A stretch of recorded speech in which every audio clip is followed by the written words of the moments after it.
I always have guys that start replacing their testosterone and they come to me and they say, well, I'm not feeling how I expected to feel. And so I ask them, like, how were you expecting to feel? You're not supposed to feel like Superman.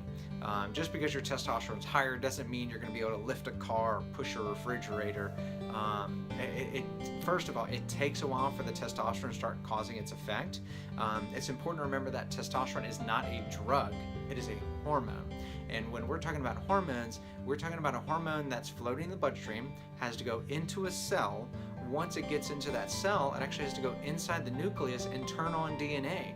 Once it turns on DNA, then you have to make mRNA. Then those mRNA have to make proteins, and then those proteins have to get to work doing stuff. And so it's not a quick and simple solution of testosterone to turn into amazingness. Just because the level in the bloodstream is higher doesn't mean you should feel perfectly well balanced just because it's higher.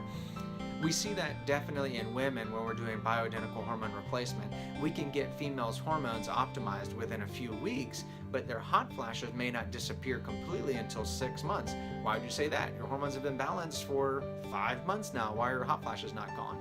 And that just proves the point that these hormones have to go everywhere, and they have to turn on DNA and mRNA and proteins and all that.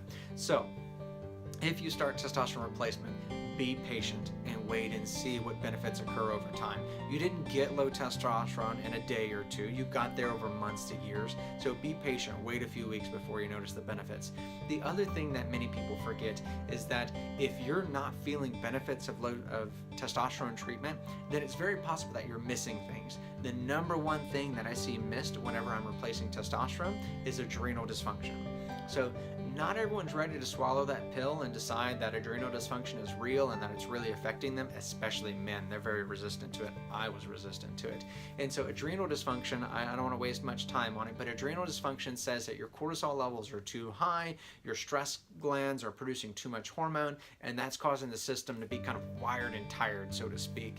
And you can have the most amazing testosterone in the world, but if any of your other hormones are off balance, you're not going to feel much better. So if you're insulin resistant, if you're diabetic, if your thyroid's off, if your adrenal glands are off, all the hormones need to be in sync and in balance in order for you to feel the best. So if you start replacing testosterone and your levels are great and you're not noticing any different, then it's time to keep looking. You need to evaluate further. If your doctor's not checking insulin levels and adrenal dysfunction, then you really need to ask them to look further or seek out a functional medicine doctor.